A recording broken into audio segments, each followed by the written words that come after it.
Good afternoon, ladies and gentlemen. My name is Steve Gregorian. I'm the president and CEO of the Detroit Economic Club.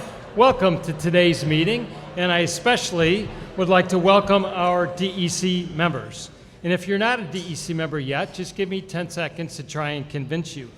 Look around this room. Your next client, prospect, job, employee, maybe even best friend is right in this room. So we encourage you to join the club. You can network with these great people and learn from our thought leaders on our stage. We invite you to join. You can do so when you get back to the office, econclub.org, or if you want to do it today, we're going to sweeten the pot and say if you do that before you leave, we'll give you one free event ticket between now and the end of June. You can see Megan outside before you leave. So would ask you kindly to silence your cell phone so we don't disturb today's program. And if you've been with us before, you know we always begin by honoring our country with a pledge and a prayer. So please stand and join me as we recite the Pledge of Allegiance. The flag is behind me to my right.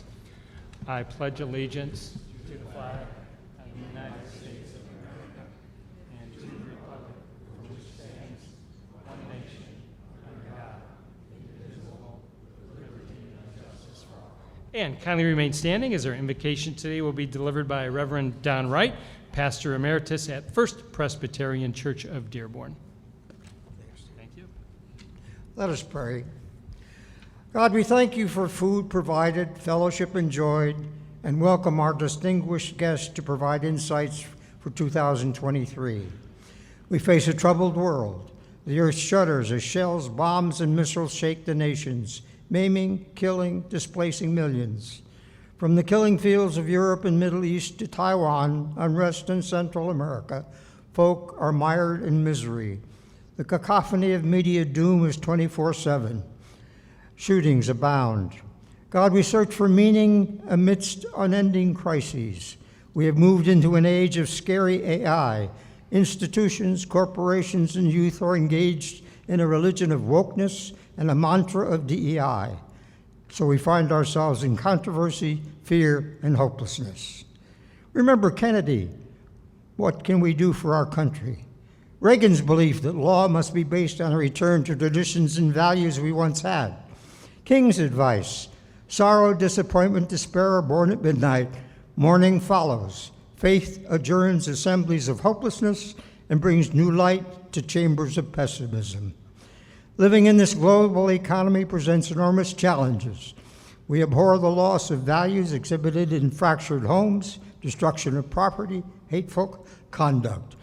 Let us refine anew a common vision based on our nation's historic values: life, liberty, pursuit of happiness. To that we have been mutually declared. We have pledged to each other lives, fortunes, sacred honor. Let us appear before the nations as a beacon of freedom, liberty, and hope, resting upon divine providence. And Lord, help the Lions pick well. Assist new staff to get pistons moving. Lift the wings to shave new ice. And for heaven's sakes, loose the Tigers to win. Amen.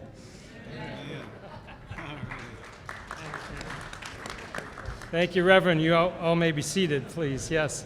Hey, a quick shout out. I want to thank our good friends at PNC Bank for their support of today's meeting. And if you've been with us before, you know we love having high school and college students with us.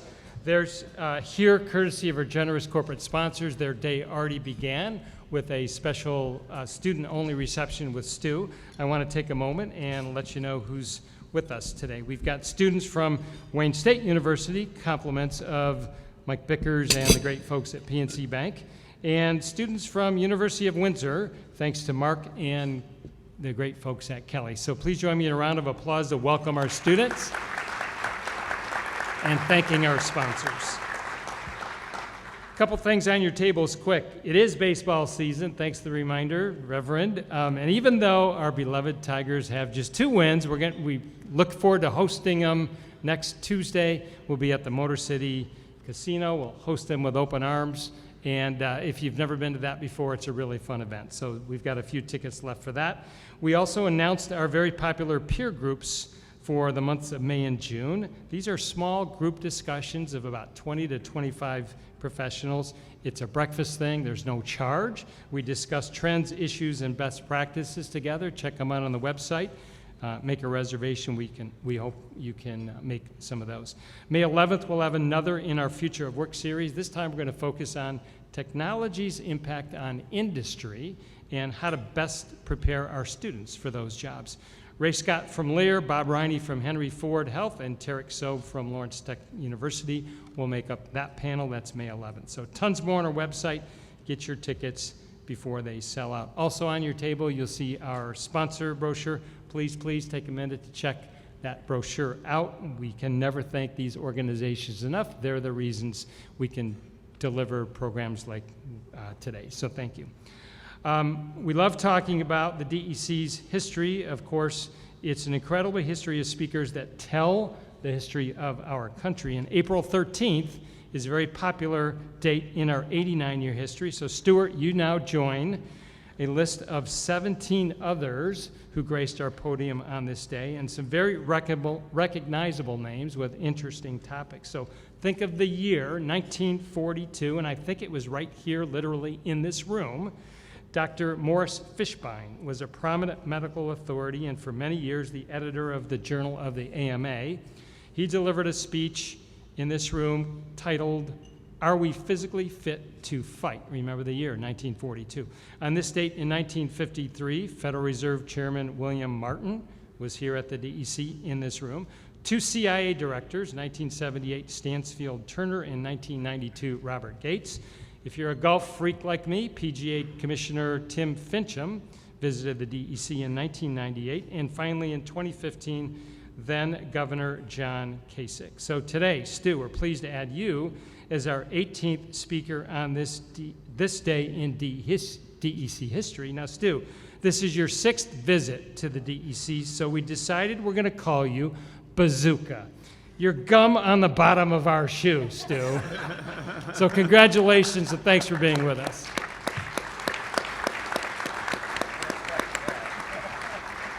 All right, finally, you can use your smartphone and participate in the program today. You can take lots of pictures, share with your social media network using #EconClub, and you can submit a question for Stu using the QR code on your table. And those questions will make their way to our tremendous presiding officer who I'm about to put to work. Mike Bickers is Regional President of PNC Bank. He's a DEC board member, a good friend to the DEC and me personally, and a big-time supporter of so many things in our city, region, and state. And Mike did recently a terrific young leader meeting for us at Marygrove a couple weeks ago, and I've told them this already, he gained a ton of fans who saw what a really good guy he is. So ladies and gentlemen, please welcome Mike Bickers.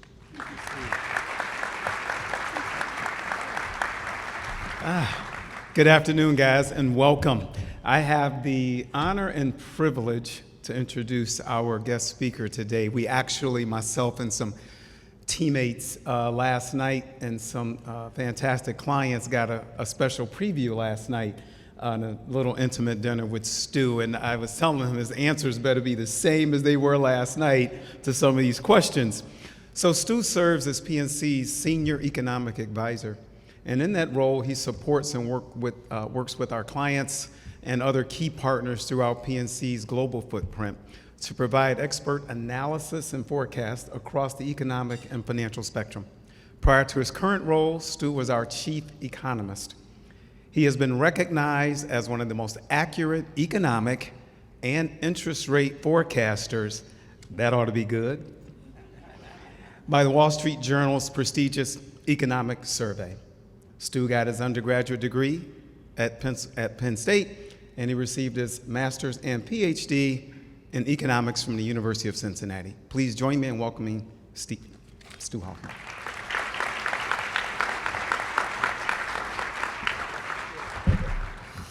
Well, good afternoon, everyone. It's a real pleasure to be here. It's great to see so many people. Haven't seen this many people in person, and it's a tribute to the club, to the city, and I'm glad you could all join us. there's so many of you, I decided that I'd actually have to wear pants today to make this presentation. Now, Steve referred to me as, I'm gonna have to chew on that comment. But if you think you got stuck with me, I've been at PNC for 43 years. So I was telling our students a little earlier, that doesn't happen too often anymore. People stick around that long at the same organization, but it's been a great pleasure. PNC's come a long way, and with good colleagues like Mike and many in this room, it's been a great ride. And as Mike said, I was the chief economist for most of that time. A few years back, I kind of moved to an emeritus role, not that typical in a, outside of academia, but PNC was nice enough to ask me to stick around. And I told them I would do it, but I'd only do it if I could work 24/7. And they agreed. So now I work 24 hours a week, 7 months a year. So that is the new 24/7, I guess, when you're in your 70s. But it's been a great time. And I'm here to talk to you about maybe some of the challenges we heard about in the invocation. And, I have to tell you that our outlook, which maybe anymore isn't all that surprising, is that the U.S. economy faces a number of challenges, including the likelihood of an economic recession later this year and into probably the early part of 2024. So I'm going to try to organize my remarks, kind of into three categories: that outlook for the U.S. economy and what kind of a recession might it be. I think it'll be mild, and I'll talk about what I mean. I will, of course, put it in a global context, because you can't talk about the U.S. without talking about Europe or Asia, or certainly geopolitical events like Ukraine, Russia's invasion of Ukraine, events lately in the Middle East, Saudi Arabia and OPEC voluntarily cutting oil production, the effect that would have on the global economy. So we'll talk about that. Then we'll transition and talk about the Federal Reserve. You said William McChesney Martin, chair of the Fed. That many years ago, I didn't know him, but he's certainly a legend in the field. He actually is the Fed chair that popularized the saying that the Fed's job is to take away the punch bowl when the party gets going. So that is sort of not a fun position to be in. And in a way, the Fed has been draining the punch bowl of liquidity rather than spiking it for the last year or so. And there's probably a few more drops they got yet to squeeze out of that punch bowl. So we'll talk about the Fed and interest rates, which of course means we talk about inflation, because that's such an important topic in the economy. I often use a PowerPoint so I can draw you, I could show you charts, but I'll try to draw pictures sort of mentally in your mind as I go along. And then the third, last thing is I'll try to talk about this region, about Michigan, about Detroit, about what's been happening here economically in the last couple of years, during and the period, since the worst of the pandemic, and where this region and state may be headed in the next year in this, challenging national economic environment. So that's what I'm going to do, and I intend to be brief, no matter how long it takes me, Steve, so don't worry about it.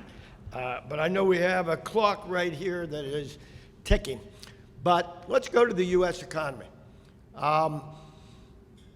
The job market remains extremely strong. Data in the first quarter through March that we just got last week showed a continued growth of jobs sort of well above trend, and an unemployment rate that's around 3.5%.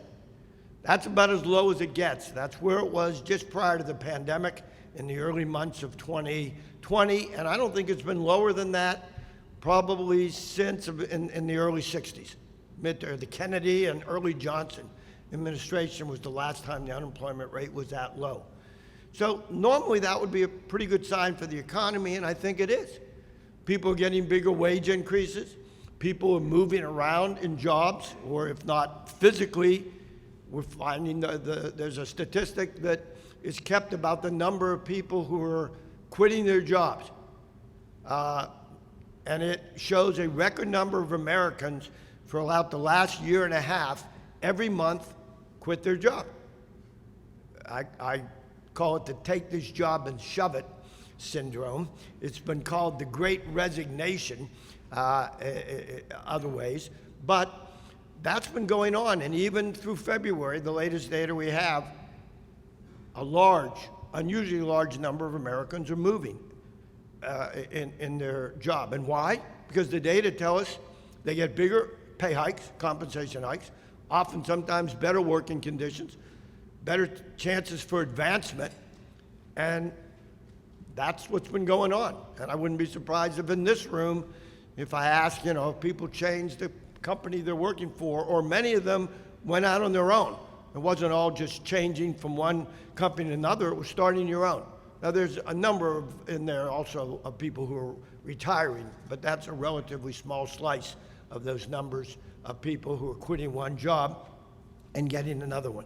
So the job market is extremely tight, and it shows up in wages, it shows up in job security, but that's beginning to crack. And that's where a recession usually causes its most damage, shall we say, in the vibrancy of the job market. So we're not in recession now, and we were not thinking there would be one until much later this year. And so we think the data we're getting in the spring, even into the summer, on jobs, on consumer spending, will still be pretty good. But somewhere probably past the middle of the year, these signs of less growth in jobs, maybe even some months of decline, a run up in the unemployment rate. We think it'll probably get to over 5%, 5 to 5.5%, which frankly is lower than normal. And that's why I call it a mild recession. But a mild recession, the word is still recession. We've had about 9 economic downturns, recessions, since the end of World War II. So I have a great chart that I won't show you, but it's this trail of GDP back for 70 years, since William McChesney Martin was here back, when did you say that was? 53. And this even goes a little further back than that, into the late 40s. And it's an upward trend for economic growth and jobs and population, with 9 dips that have come to be called recessions. And if you looked at the average of those, they typically last about a year. Jobs usually decline by a percentage-wise, it would be about 3 or 4%. So depending on how big, right now we have 150 million, 160 million people working. So if that fell 3 to 4%, sort of the average, that would be 4 to 5 million jobs. We think it'll be half that. It's still small comfort, but we think it'll be half that. We think the length will be maybe 6 to 9 months, not 12. But the depth will be less deep, but the breadth, the number of industries, the number of regions will still probably be fairly comprehensive. It won't leave Michigan or Pennsylvania or the Southeast that's been relatively strong unscathed. We think certainly in manufacturing, autos, aerospace, service sector, travel, tourism, certainly our own industry of finance, even to some extent healthcare and government will all be part of that mild, hopefully, economic downturn. And if you invite me back, Steve, not a year, but 2 years from now, hopefully by then we'll be able to say, boy, that was we had that recession, it's behind us, we've been recovering, and it'll be a little more of a green flag even a year from now or 2 years from now if you want to do a lucky number 7. Or you can get, I think they sell those scrapers that you use to scrape gum off the floor. I started my first job as a stock boy in a grocery store, so I remember one of my most important jobs was going around scraping gum off the floor with something that looked like a razor. So I didn't save it, but I can tell you where you can get one on Amazon. And you can order it if you don't want to invite me back in a couple of years. Yeah, there you go. So it is a challenging period. And there'll be fewer jobs, there'll be fewer sales, and we think, it will probably be more relevant and show up more in the latter half of the year and into early next year. And it won't just be the U.S. We had students from Canada that usually Canada often follows in the footsteps of the U.S. The Canadian economy has been extremely strong, as strong, if not stronger, than the U.S. economy in terms of job growth, in terms of GDP, in terms of economic output. The Canadian central bank has been raising rates. The inflation that I'll talk about in a minute has been global. And so the rise in rates that our Fed has been doing, that's our central bank, the Federal Reserve, but the Bank of Canada is their central bank, the Bank of England, the European Central Bank. These are all central banks, meaning they're not a privately owned bank. They're chartered by the government, and their mission is not to make a profit. It's to try to help manage the economy. Through financial crises, usually the mandates are pretty much the same. Low inflation and maximum employment. And that's true for the Bank of Canada, although more on the inflation side. Definitely the ECB is more, the primary mandate is to get inflation down. But the inflation in the last couple of years has been a global phenomenon. Everywhere but in China. China's really not had much inflation to speak of. Their pattern with the pandemic, totally different. We won't go there.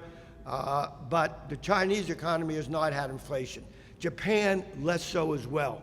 But whether it's Latin America, South America, North America, Europe, Eastern Europe, Western Europe, inflation has been a global problem, just as, of course, the pandemic was a global problem, and inflation was in its aftermath. So where does that bring us to sort of the second topic, what to expect from the Fed and interest rates, and how does that affect the financial markets? Well, I think the Fed probably has one last rate hike in store for us in May. Just to give you a little perspective, you said I was here I think the last time was October of 21. Interest rates were zero. March of last year, just under 12 months ago, interest rates were still zero. The Fed started to raise interest rates in March of 2022, basically from, the basement of zero. They're now close to 5%, the rate over which the Fed has most control. That's up 5 percentage points. Mortgage rates went up from around 2.5 to 7 at one point. They're back down closer to 6.25. But most interest rates have been up 3 to 5%. And credit card rates have gone up, and auto loan rates that go up, because interest rates do follow sort of with inflation and follow what the Fed is doing. So why has the Fed been doing this? And why have other central banks been doing this? To try to arrest inflation, to try to bring inflation back down. Most of those central banks have a target for inflation of 2%. We do, Bank of Canada does. By the way, I could throw in the Bank of Australia, the Bank of New Zealand. They've all, ECB, you name it. Asian central banks, other than China, they all have inflation mandates that are in the low single digits, very low. Whereas inflation has been, in the U.S., it was as high as 9% in the middle of last year. In Canada, it got up almost to the same. In some other parts, in Europe, it got higher, especially after the invasion and the effect that had on natural gas and other energy resources, a lot of which is unwound. So that's why the Fed was raising rates. They were probably late in doing it. Benefit of hindsight, they probably should have started doing it 6 months earlier. And in some way, they had to make up, quote, for lost time. And clearly, we've seen some cracks. I'm not going to talk much about the banking industry, but we saw a couple of banks fail. They were taking enormous risks on duration mismatch. I won't go into that. But there's no question, as the Fed said yesterday, the Fed minutes came out from their meeting in March where they raised the rate 0.25%. Even the Fed's own staff basically said a recession is likely. They hadn't said that before. So they've sort of joined. I would say it's not a complete chorus, it's certainly not unanimous, but the vast majority of economists on Wall Street, with a few exceptions, and others who try to do this for a living, have been saying expect a recession. Some say much more severe. Obviously, the amount of timings differ, but brace for some economic difficulty. And now the Fed, sort of officially in its minutes, was saying, yeah, that's a likely possibility that it'll start sometime later this year. And I'm not sure I can ever remember the Fed kind of saying that, quote, out loud or saying it in its minutes, but I think it's a recognition, a realistic recognition of what might lie ahead. But we still think the Fed needs to raise rates probably one more time and then hold them there until maybe early next year. Now, what are the markets thinking?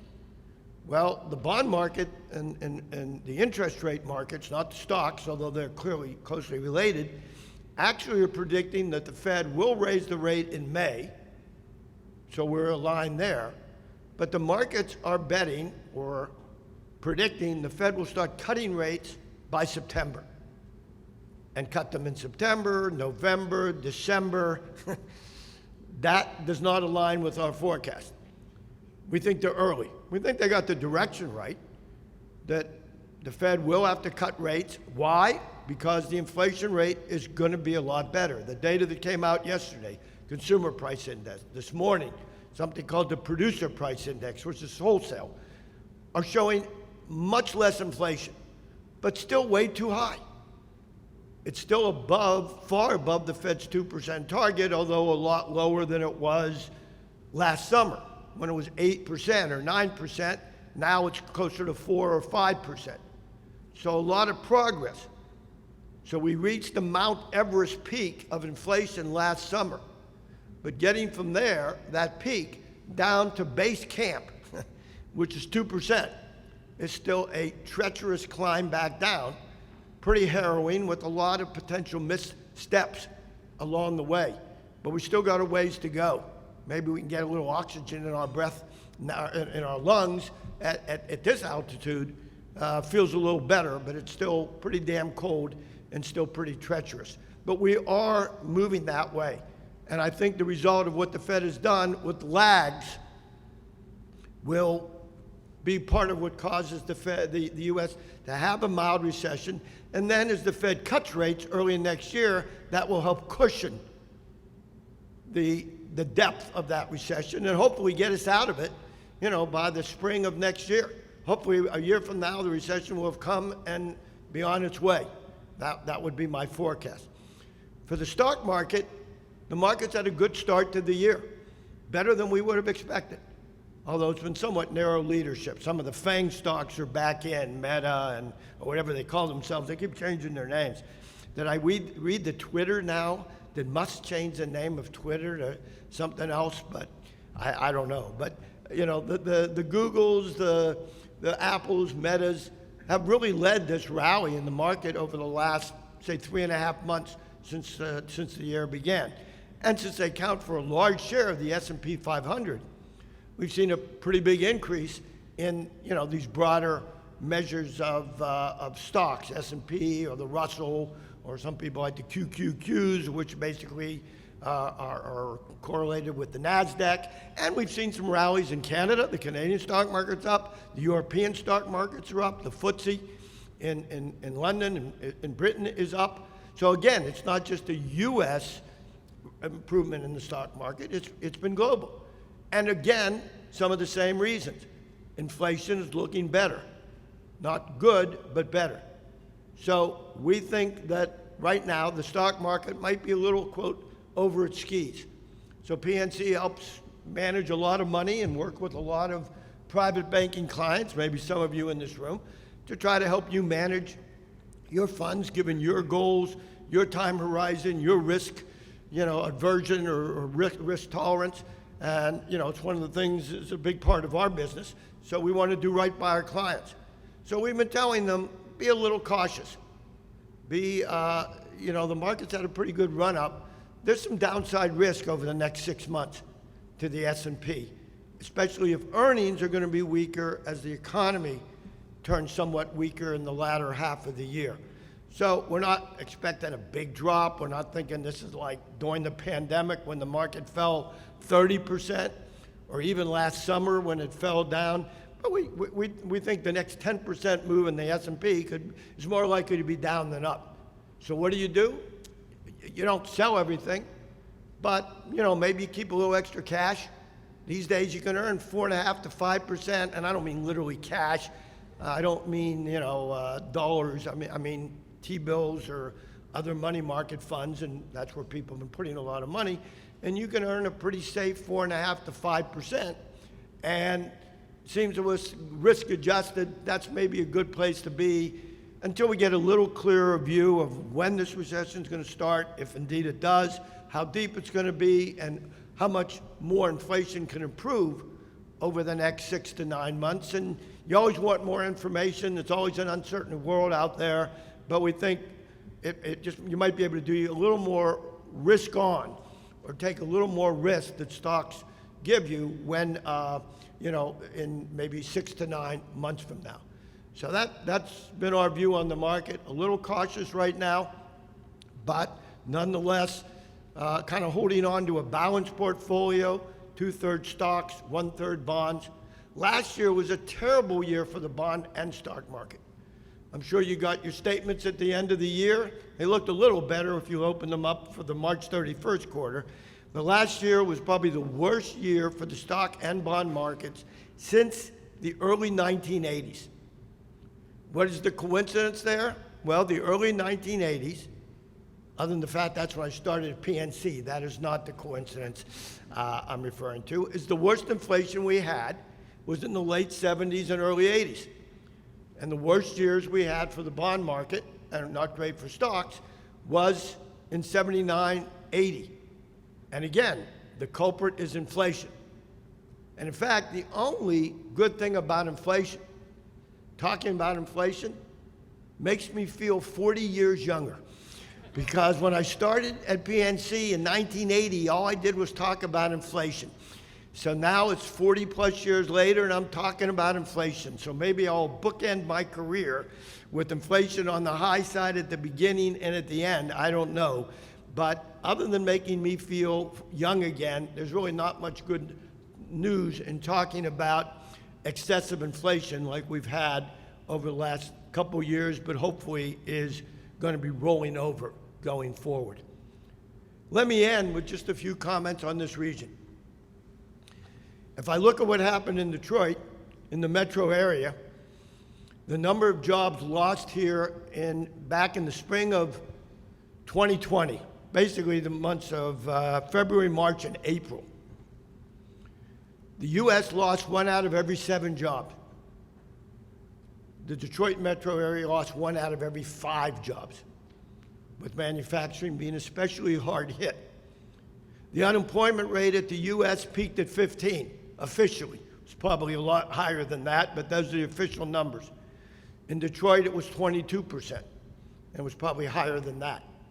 The good news is since May of 2020, every month for Detroit, February of 2023, in the U.S., March of 2023, what's that, almost 3 years, about 30 months, 32 months of data, jobs have risen nationwide and in the metro area. The cumulative effect is that the number of jobs in the U.S. is above by about 3 million, the pre-pandemic peak. We were about 54 million, 154 million. Nationwide, we're about 157. Detroit has not gotten all the way back, but you've come a long way. You've gotten back about 95 out of 100 jobs lost, about 95%.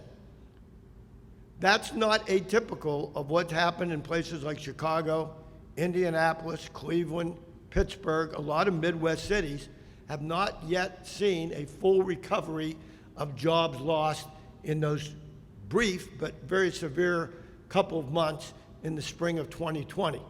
Other parts of the country have, because obviously the national average is above that.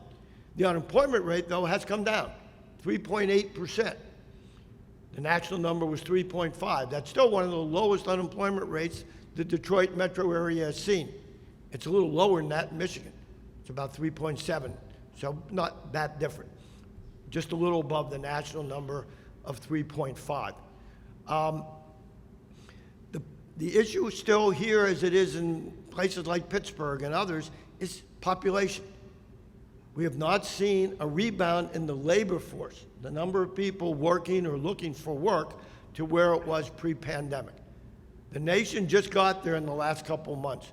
Our participation rate, the number of people, particularly in the 29 to 49-year-old, both male and female, although more for male than female, the participation rates have sort of gotten back to where they were pre-pandemic, which was still lower than they were a decade ago, but the most recent high. That's not happened here. You've made a lot of progress, but you haven't gotten back. People have moved out of the area. Maybe they're working, but they might fall through statistics if they're working living in Detroit, but working for Amazon. Who knows how they pick those up in the numbers? Are you employed in the Detroit numbers as opposed to the U.S. numbers? I'm not even going to get into those difficulties of trying to measure regional unemployment and jobs when people can work for companies that have no operations in this region, or very few, certainly not a headquarter, yet that they work for. And that's always been the case, but obviously much more prevalent now. So looking ahead, I wish I could tell you that I thought this region could dodge the national recession. Probably can't. Auto sales were quite good in the fourth quarter and good again in the first quarter. There was a lot of pent-up demand. The chip shortage seems to pretty much be behind the auto industry, and production is getting back up to what you might consider to be normal or pre-pandemic levels. And people now are buying more new cars. There's a better selection. The inventories are much better. So I think it's actually going to be a pretty good year, at least the first half, first three quarters, for auto production and auto sales. But if I'm right that the economy is going to lose some jobs and interest rates are going to stay fairly high, at least until, say, about a year from now, you're probably going to see some weakness in interest-sensitive auto sales. We've already seen it in housing. That's likely to continue for somewhat. So my guess would be the unemployment rate in your region probably goes up from 3.8 to probably a little above the national number, probably 5.5, hopefully no higher than 6. And that you'll see some job losses here, but probably, again, relative to some of the boom-bust periods that Michigan and the auto industry have gone through in past decades, a little bit, let's hope, of a milder cycle. So I can't say that, the recession and some of the challenges won't occur in Michigan and in Detroit in the coming year. But again, I would hope, as we're forecasting for the U.S., it'll be a milder version. It'll be a version that presents challenges, but also opportunities for individuals in their careers and for companies compared to their competitors. And a year from now, hopefully that will be behind us. The U.S. will be recovering. The auto industry will be coming off the bottom. Michigan and Detroit economies will be starting to follow the U.S. economy back up as we get through 2024 and hopefully, in the years beyond that. So that is my benediction. It is got challenges, but hopefully positives as well. And I'm going to stop there. Thank you as all for your attention. I know there are a number of questions that Mike has accumulated, so I'm going to turn it over to him to ask me a few questions, and I'll do my best not to answer any of them that you could understand. Thank you very much. Thank you, Stu.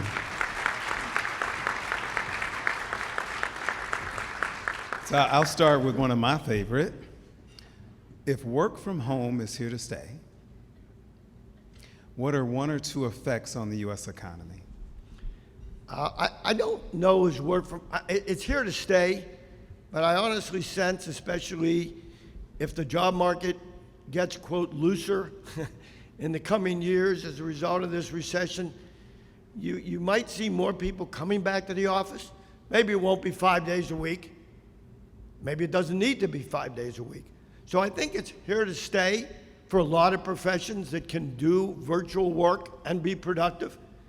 But I suspect, and again, I got asked a good question by one of the students about, like, when I was younger in my career, how important was it to me, and did I have mentors? And I did. And I'd like to think I've become one in my career, later in my career, but it is hard to mentor somebody virtually. It really is difficult.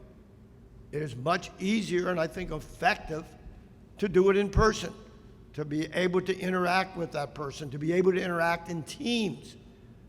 That I still think, maybe I'm old-fashioned, is more effective in person. Does it have to be 5 days a week? Not necessarily, but 3 days a week, 4 days a week. I think we're going to gravitate. I know PNC would like to move in that direction. I think Amazon just told people, get your butts back into your seats, at least more often than not. And other companies, I think, that can work, obviously manufacturing, you got to be there, but finance, healthcare, you have to be there. My wife's a doctor. She worked all through the pandemic. She'd go into work every day and come home, and I sat home and took care of the dogs and worked on my computer. So things you can't phone in or you can't do virtually. But I think even in the field of finance and technology, even in some of the retailing, and I think we'll see it at PNC, the pendulum has begun to swing back toward more hybrid, working from home, but working at the office or getting back on the road, traveling, and doing the things that you kind of used to do pre-pandemic. And it's not going all the way back, but I think that will actually be good for the economy. I think it'll be good for productivity. I think it'll be good for the companies. And frankly, I think it'll be very good for a lot of the younger people in those companies that are going to get the benefit of, I think, a better relationship with their fellow employees on a face-to-face team basis than you can get in a virtual world. Have you considered the likelihood and impact of a politically driven impasse on the federal budget leading to a default? Yeah, I mean, this is, the Treasury's run out of money. We have a debt ceiling. We've, in effect, reached it.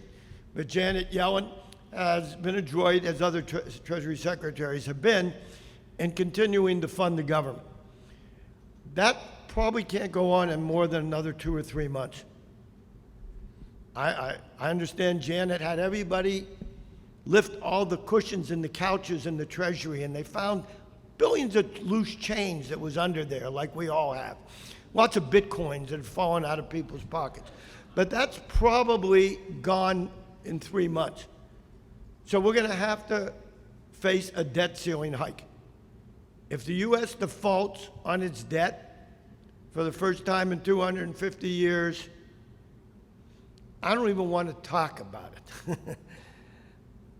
I think that'd be such a calamity for the global economy, the U.S. economy, the financial markets. I'm not even sure I could go there, other than to say all hell breaks loose. So hopefully it might be at the very last minute, as often happens with Congress. It might be down to the Fed says, or the Treasury says, at midnight tonight, we're out of borrowing power, and at 11:59, they come up with a deal. So I want to believe a deal will get done, because to do otherwise is economic insanity. But I'll warn you one thing, because it reminds me back in 08 or 09. We got some deals done by Congress in 08 and 09, but it was after the day the stock market went down 767 points. I can remember it well, which back then was a drop of about 12%, maybe 13.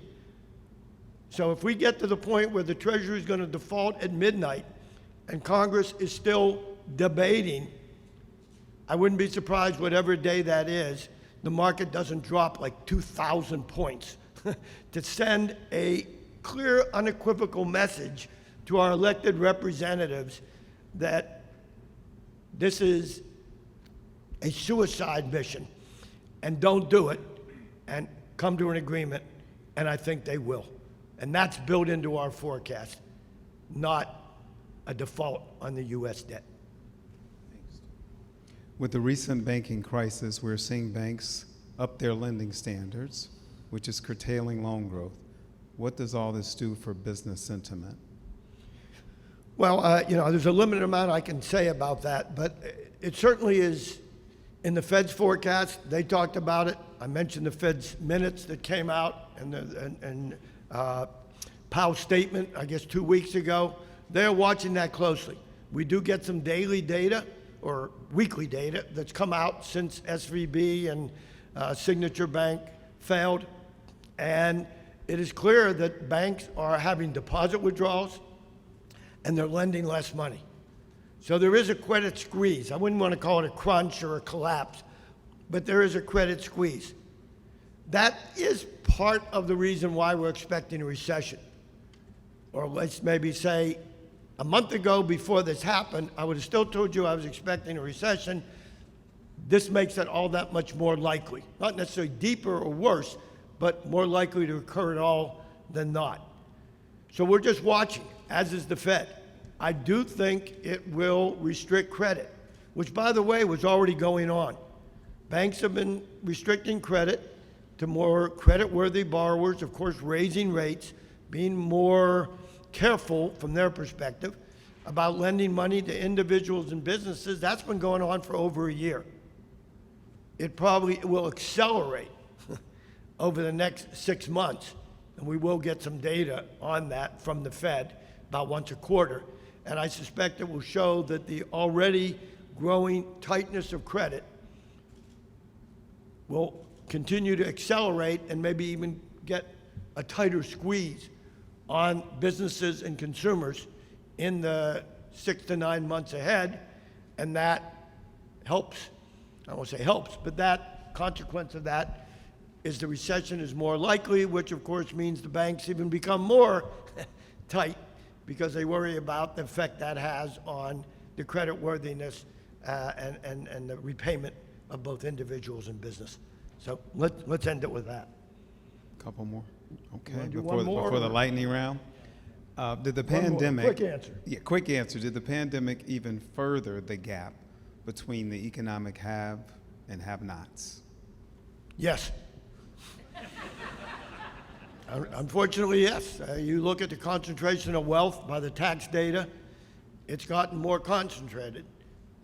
In the last couple of years, it was on that trend, and I think the behavior of the real estate market, the behavior of income, particularly real wages, and the behavior of stock market has led to increases in wealth concentration. Say, when the data come out, probably for 2022 or 23 relative to 2018 or 2019, my guess is the answer to that question is yes. By how much, I don't know, but it's been going in that direction, and I suspect it got even more concentrated at the pinnacle of the income and wealth spectrum over the last 3 years. Ready for the lightning round? Sure. All right, here we go. Your best sport growing up and today? Center for basketball in the NBA. That's what I. No, golf. Have to be golf. It was either golf or twiddlywinks. I wasn't sure which one, but let's just say golf. It's a short man sport, or at least one where we don't have the same amount of disadvantage. Okay. What did you want to be when you were growing up? Same answer. Taller. Same answer. I wanted to be taller. Then I could have played in the NBA, but I was like, what do you want to be redundant today? question. You get to pick any musician or band for a private concert in your backyard for your family and friends. Who is it? Well, even if I wasn't in this town, I would say the Temptations. All right. I saw one of those revival shows with a couple of I think one of the, was it Levi or whatever? That was a while ago. So I'm not sure. I think they're playing in heaven rather than in my backyard. But if I could go back 30 years, bring me the Temps. Your first car? A Pontiac Tempest. It was a convertible. It was great. And it probably got about, I don't know, 3 miles to the gallon or something like that. But gas when I was that age was 11 cents a gallon. Last one. Advice to your 25-year-old self. Yeah, I mean, I got the facetious answer was buy Apple when it becomes on the IPO. I guess the more legitimate answer would be back to what we said. Try to help mentor. Try to grow in your position, obviously your field, but also your personal relationships, and try to give back. And I have tried, but I certainly have said that to myself. Try to give back in what will be the next 40 plus years of your career to the community, to your colleagues, to your church or synagogue, and try to give back the blessings that I guess I have been fortunate enough to have had given to me in my life. So on that, I'm done. Thank you, ladies and gentlemen.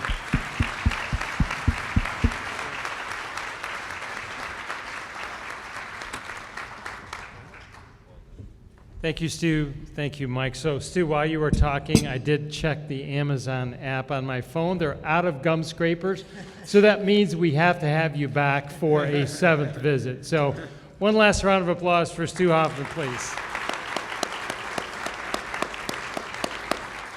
Seriously, you're welcome back here anytime, Stu. Thanks so much. Mike, thanks for your time, talents, important role today, and for supporting the DEC and our young leaders and students. Thank you so much.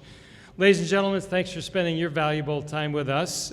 Tell your friends and colleagues to join the Detroit Economic Club. We're a bunch of really cool people. So on time, every time, this meeting of the Detroit Economic Club is now adjourned. Thank you, everybody. Enjoy the great weather.